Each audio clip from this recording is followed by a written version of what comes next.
What's going on, everyone? Juicebags here, and welcome back to the channel. We are here in the Crystal Mine on Chaos 10, taking on the new boss. Now, if you are like me, when this came out, you wanted to rush the boss, you popped into it with a group of friends, and you just abused everything on the map. Beat the crap out of everything, and it's definitely the easiest way to go. As a well-oiled machine with a good group, there's just nothing stopping it. Now, with that in mind, at some point you're going to want to play around with the new shinies, and I've been playing with this build, just grinding it out. Now, you all know I am not afraid when it becomes grind time, and I have been grinding. So I have got my engineer pretty damn looking snazzy. We got a defense rate, energy overload, and anti-melee going on the railguns with destruction, mass destruction, and kinetic energy. I opened 70 Chaos 3, I think it was 70 Chaos 3 shard packs and didn't get a single one of these. Big bummer. Past this one, that is. I was hoping to get it gilded because it just seems awesome. Then, in addition to that, the Magnetic Knight Tower. The Magnetic Knight Tower, I think everyone who's played with it so far has been pretty darn impressed. It does dirty things to siege rollers, too, let me tell you. Holy crap. On that one, we're same thing. Anti-melee, anti-chaos, and defense rate with destruction, enhanced throw, and mass destruction. Now, granted, this is looking pretty shiny, as I have been hard grinding it. However, this build is a build that I was using from early on when I started playing around. Now, I did my first probably 100 Chaos maps, Chaos 10 maps in a group, so I was able to get lots of stuff all squared away, and this is just a fun little Engie build. So let's just hop on into it. So usually start off on this lane. Of course, we are going to be featuring the engineer. If you come right to about the cart here and get your super snazzy railgun down,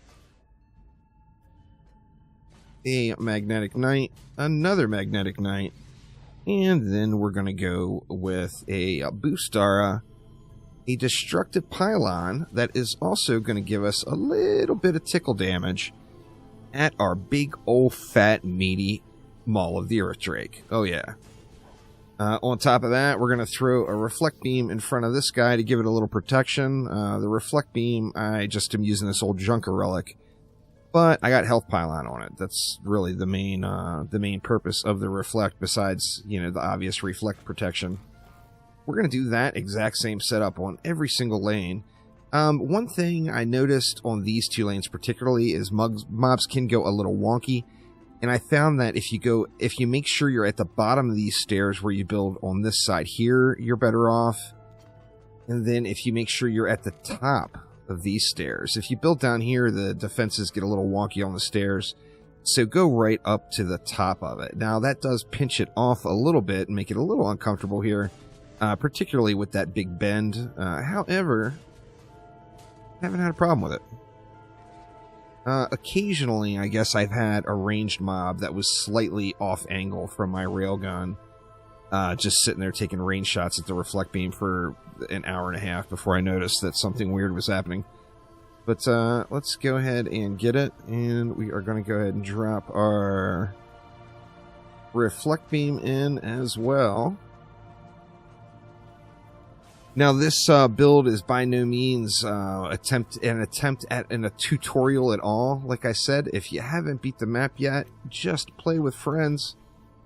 Even if you're a stubborn ass like me and refuse to get off of your monk, the one good thing about monks is there's always a badass huntress or gun witch that want to get boosted, so that makes things quite nice. It just makes the content so much easier to clear. Not much sweeter than a beast mode gun witch or a beast mode huntress with a monk pet following them around.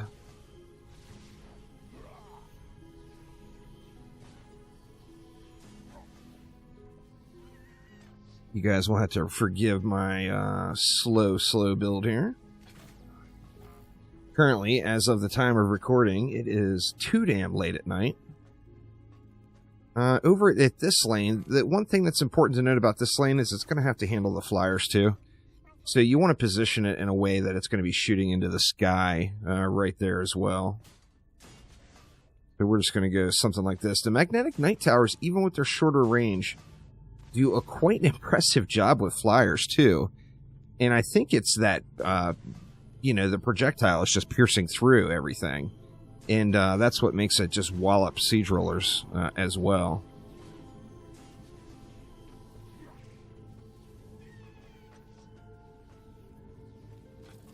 We'll get another one right here. And then, crazy idea, but we'll do the same thing right here.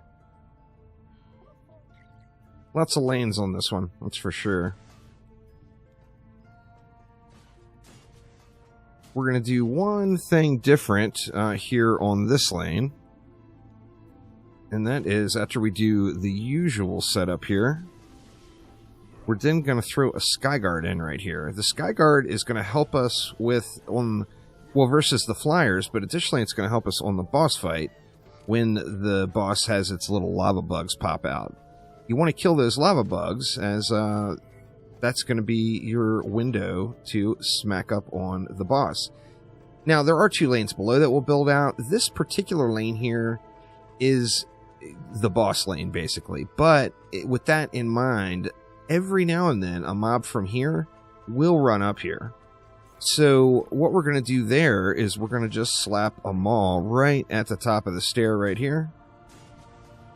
And I never got my Skyguard over here, did I? I talked about it and then never put it down. We're throwing that Skyguard just right in the mix there. Here we're going to drop the maul. We're going to give it a reflect beam, mainly for just the health boost. Maybe. Good enough. And not only is this going to give us that protection where we really can just kind of AFK the stragglers that do roll up that way, additionally, it's going to let us do some really, really disgusting things to the boss, which, if used in coordination with a team as well, my DPS is still butt tier. However, if you're playing with a team and you do this, it's just going to make pretty damn disgusting, filthy, absolutely treacherous kill. On the verge of advancing from the mild cheddar to the medium cheddar stage. Definitely makes things quite trivial. Now over here we're going to do our usual as well. And then this is going to handle this lower flyer lane. And the ground lane, of course.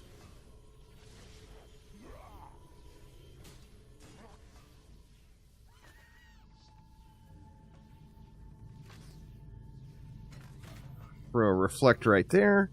And then on this lane, we're going to do something a little bit different as well. And we are going to drop, I think I missed a lane up top. We are going to drop an obelisk because, you know, who doesn't want to get hero buffed on a boss fight? So obelisk time it is. We're just going to slap it in just anywhere right here. Now over here, this one's going to have to handle... this is actually where I usually put the obelisk. Yeah, I completely jumped ahead. Usually I put the obelisk on this side. I think it'll be fine over there, though, so I'm not going to sweat it. But let's go ahead and get our buff beam down. We'll get our destructive pylon down. And then, of course, our maul back in the front. Momentary lapse of reason, y'all. Forgive me. And then let's go ahead and drop the reflect beam. Now, the other thing, you know, besides I just think the engineer's towers are just all super, super cool. The other thing is this build is so ridiculously AFK. You can literally just go make a sandwich right now and just let it run. With the mobs that come up on the side every now and then, periodically you'll get back and there will still be a mob here smacking on your wall and you just have to kill it. But besides that, literally everything, with the exception of the Draken Lord, is going to be fully just smoked. Now, of course, you could get some Ignite in. Like, this is almost always the boss lane here. I mean, you could always, like, work in a little Ignite combo, and then you could automate the Draken Lord as well. But as far as the waves running, I mean, your walls usually don't take any damage at all. So you have to, you know, just watch your wall health. So if you are taking a lot of damage, like I'm taking more damage here than normal. If you are taking a lot of damage, then you might want to think about tweaking your reflect beam or your wall placement just a touch. But I've got that auto heal going on the wall, so I'm not going to bother jumping in and repair it or anything. We're just going to let it fly. Now, the pole arm from this map is the one I'm using. It's got a insanely dull-looking projectile. However, it seems like it's pretty darn badass. So I actually got a big DPS boost when I found this one. And it's an awful one. It's a terrible roll. But it was a huge DPS boost over my old setup. So I'm using this anyway. I actually even switched the mods over to it. I don't mind wasting a few mods just to have a better, smoother experience.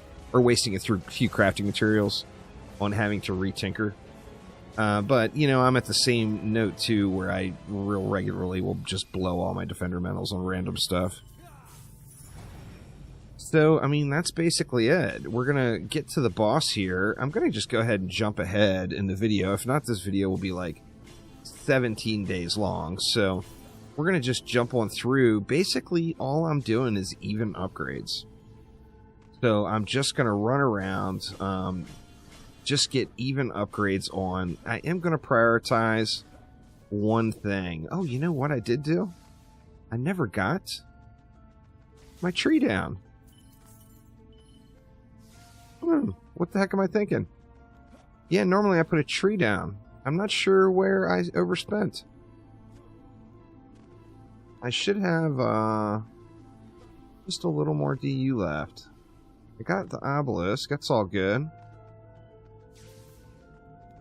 I think what we're going to do is just get rid of that reflect beam, because it's not needed at all. And then we'll throw our tree down.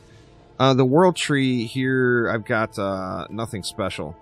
This is a totem that I found, and I played around with it a little bit. Or did I upgrade this? I'm not sure. I think I may have upgraded it because it had a decent starting roll on it. But basically, using Vicious Strikes all for one, World Tree McBufferson. On that obelisk, it was my old obelisk setup, so using that relic on it, uniques, all for one, empowering blasphemy and destruction.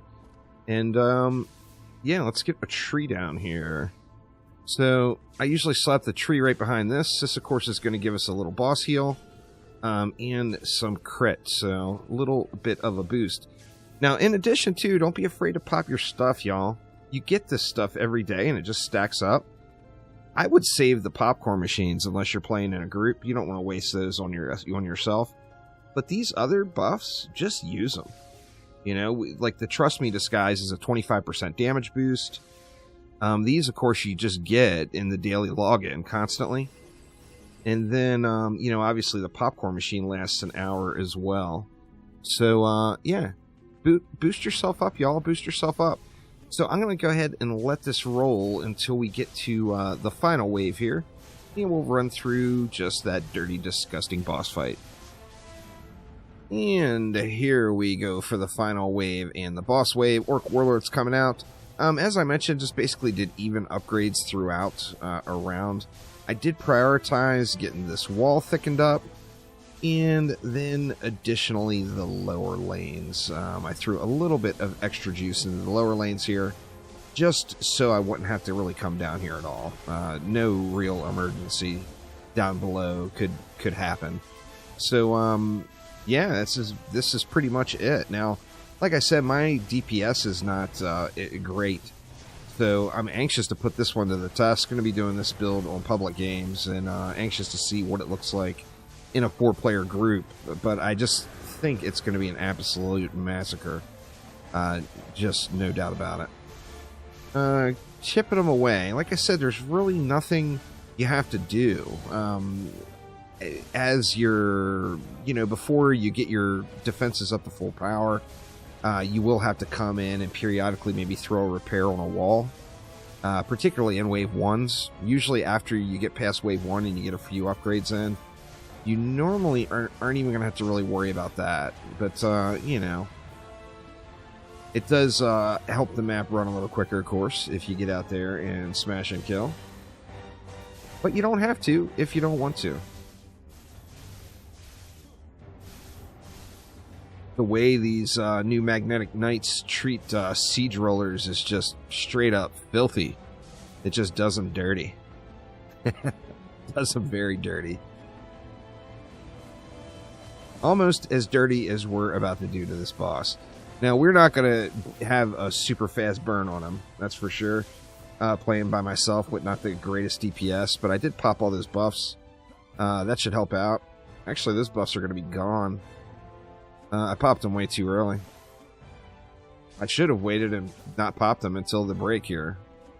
Yeah, those things will be gone. The mask, of course, lasts 30 minutes. Ooh. I got Hex Thrower in the face.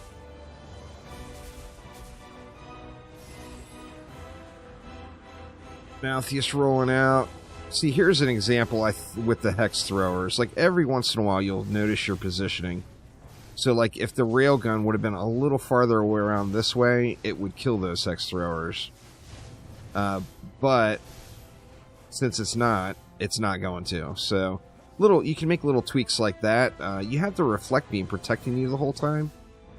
So, when those issues do arise, it's just usually not a real big deal. But you can see where you need to make any sort of tweaks, and I think that was a prime example of it right there. Now, when the boss comes, of course, the boss is going to come walking up this path, but the boss is not going to be able to get through this maul, y'all. He's going to try real hard. But the maul is going to maul him. That's just all there is to it. I can repop those buffs, I guess. Get those 3 going anyway. And let's beat this guy up a little.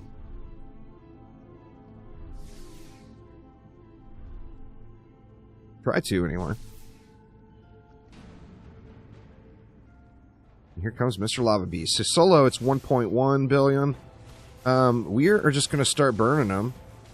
Just going to cruise right behind the mall here. And just, you know, we've got plenty of tree range to work with. So we don't have to worry about being outside of our tree range, really. And the maul is going to eat most of the damage for you. Besides those guys go right through, of course. But yeah, then you can just chew on them. Now, imagine a Huntress to my right and a Gunwitch to my left. And another Boost Monk to boost those two when I'm dead. You add that into the mix, you just got a bit of dirty. There's just no doubt. So we're getting into him, though. We're getting into him. Now, there I directed that shot right to the core. Super smooth moves. If he goes underground like that, just bring him right back over. Then jump back across again. And you were back into safety land. I'm hoping... There's the little lava bugs. Got to get them all chewed up. I did it again, man. Gave the core another shot like a dummy. I don't want to go around that way. I didn't get I'm missing a lava bug, huh? There we go. Now we should be able to really get into him. We got Dragolich back up, and the remainder of his health will burn after those lava bugs are dead. You see he just eats it then. And there we go. That is Chaos 10 Crystal Mine. I've been getting a lot of pole arms, y'all. I'm pretty stoked about that. I killed that stupid bird in Embermount like 100 times and never saw one. See what we got. And, oh, is that the canister? Yeah, it is. Sweet. That's one of the weapons I wanted. Sadly, it's ability power. But it's a start. We're at least seeing drops. We also got another one of those Earth and Dragon Eggs. Those seem to be dropping fairly often as well. I don't know if I'm just having good luck with it or what. But there we go, y'all. Swing on by stream today. We're going to try this out live in 4-player groups and see if we just can't give this guy some strange and unusual punishment. But that will do it for now. Thanks an absolute ton, and I will see you all later. Take it easy.